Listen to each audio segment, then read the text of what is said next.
টাকা ডিস্ট্রিবিউশন করতে পারবে, টাকাটা সিলিংয়ে তো দেয়া আছে তাদেরকে, কে কত টাকা করে পার সিটে একটা লোক হাইস্ট কত টাকা পর্যন্ত খরচ করতে পারবে, সেটা সমস্যা নাই। সমস্যা হলো ডেডলাইনের পরে টাকা ক্যারি করাটা।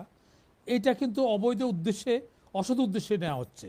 কারণ আপনি এখন কোনো ব্যবসায়ী ইলেকশনের সময় টাকা ক্যারি করবেন, কারণ তাদের অফিস আদালত ফ্যাক্টরি সব বন্ধ। তাহলে এগুলি যেগুলি নেওয়া হচ্ছে, যারা যেই বলুক, আমি কোনো পার্টির কথা নাম মেনশন করব না, এগুলো অবৈধ উদ্দেশ্যে ভোট কেনার জন্য নেওয়া হচ্ছে। এবং আমি মনে করি জনগণের ট্যাক্সের টাকা, রাজস্ব ইয়েকে আমরা ইলেকশন কমিশন অনেক টাকা ব্যয় হচ্ছে, রাষ্ট্রের জনগণের ট্যাক্সের টাকা, রক্তঘাম জরা টাকা। আমার মনে হচ্ছে যে এই টাকাগুলি সম্পূর্ণ ইলেকশন কমিশনের ফান্ডে বাজেয়াপ্ত করে দেওয়া উচিত, যার কাছে যা পাবে, সে জামাত হোক, আওয়ামী লীগ হোক, বিএনপি হোক, কোনো ওইসব না দেখা, কোনো পার্টিতে না দেখা, তাহলে অন্তত কিছু টাকা খরচটা সাশ্রয় হবে। এটা গেলো এক সাইড। আর আমরা ডেডলাইনের পরে আপনাকে রুলস তো ফলো করতে হবে, অনেক কিছু অনিয়ম আছে, অনিয়মকে আমরা রেফারেন্স হিসেবে কোট করতে পারবো না।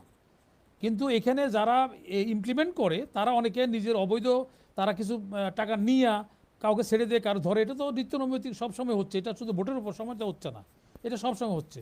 তো সেটা যদি আমরা ওইভাবে বাদ রাখি, আমরা যদি সাধারণ ইয়েতে বলি আমরা, তাহলে এটা তো এই যে ইলেকশন কমিশন যেটা করছে, ইলেকশন কমিশন কোনো অবৈধ কথা করে নাই, বেআইনি কোনো পদক্ষেপ নেয় নাই, এক। দুই নম্বর হলো ইলেকশন কমিশনের যে রেফারেন্স দিয়ে বলা হয়েছে, এই কিছুক্ষণ আগে ইলেকশন কমিশনের সচিব আক্তার সাহেব বলছে, আমি তো অথরিটি না, কে কত টাকা ক্যারি করবে, ক্যারি করতে পারবো না, এটা আমি অথরিটি না, আমি ভোটের সংক্রান্ত ব্যাপারে আমি অথরিটি, সুতরাং আমি এই কথা বলি নাই, আমাকে মিসকোট করা হয়েছে। সুতরাং এই ধরনের কথা বিশ্বাস না করার জন্য উনি কিছুক্ষণ আগে টেলিভিশনে উনি উনি নিজের বক্তব্য গেছে। এটা তো গেল, এটা ক্লিয়ার হলো। আর এখন হাড্ডাহাড্ডির কথা যেটা বলা হয়েছে, আমরা যদি অতীতে দেখি, তাহলে তারেক সাহেব ইলেকশন করেন নাই, সুতরাং তার ব্যাপারটা আমরা ওইটা, যেহেতু জনগণ এটা, উনি ইলেকশনই করেন নাই, ইলেকশন করাইছেন অন্য অন্য তার ইয়েদের দিয়া, তাদের সমর্থকদের দিয়া, পার্টির লোকজনদের দিয়া, উনি যেহেতু ইলেকশন করেন নাই। জামাতের আমি 3বার ইলেকশন করছি এই পর্যন্ত, 3বার ওনার জামানত বাজেয়াপ্ত হয়েছে।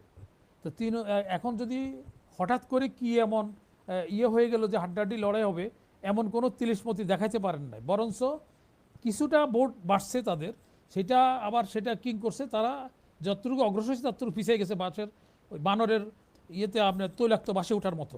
কারণ এটা যে মেয়েদের জন্য, মহিলাদের জন্য যে মন্তব্য করছে, আর এদের কিছু অস্ত্র লাঠি এগুলি পাওয়ার পরে যেটা অগ্রসর হয়েছিল, সেটা আবার ওই পিচ্ছিল বাসের মতো পিছিয়ে গেছে তারা।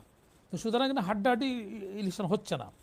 আর আমরা যেটা বলছিলাম যে আমাদের আকাঙ্ক্ষা ছিল যে ইলেকশনটা হবে গ্রহণযোগ্য, অংশগ্রহণমূলক, এটা হচ্ছে না, আনন্দমুখর তাও হচ্ছে না।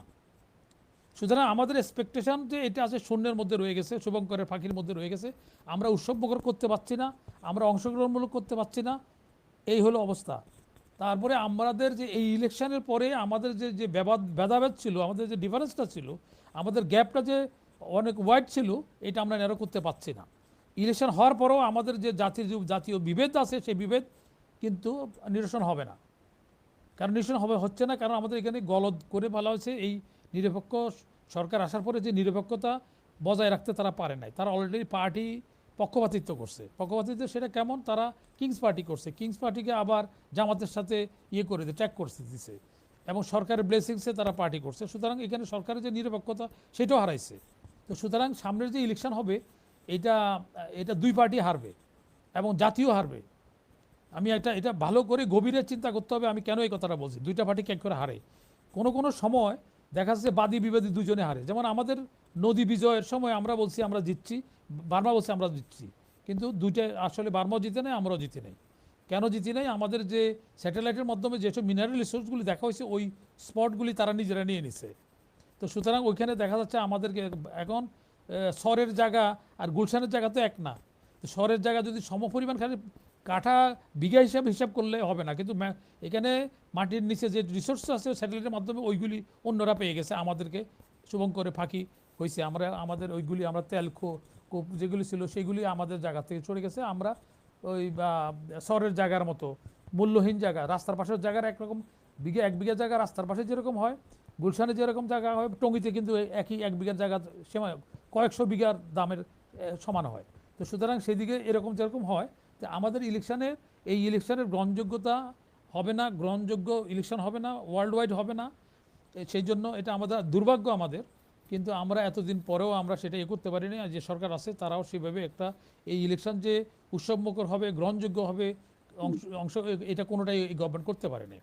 তারপরে নিরাপত্তাহীন, এই যে আগে ইলেকশনের মধ্যে আজ পর্যন্ত এখন পর্যন্ত আমি যে খবর আমার কাছে আছে সেটা হলো অলরেডি 1000-এর উপরে ক্যামেরা, সিসি ক্যামেরা যে লাগানো হয়েছে ওগুলি চুরি হয়েছে। তারপরে প্রায় 1000-এর কাছাকাছি ভোট কেন্দ্রের মধ্যে আগুন লাগানো হয়েছে। তো ভোটের দিন এবং ভোটের গণনা পর্যন্ত কি অবস্থা দাঁড়াবে, তো এইটা বেশি আমার কাছে কিছু বেশ শুভ মানে মনে হচ্ছে না শুভ ইয়েটা। বাকিটা আল্লাহর হাতে, আমরা আশা কামনা করতে পারি ভালো ইলেকশন হোক, আমাদের দেশে শান্তি বজায় থাকুক, এটাই আমরা প্রত্যাশা করতে পারি।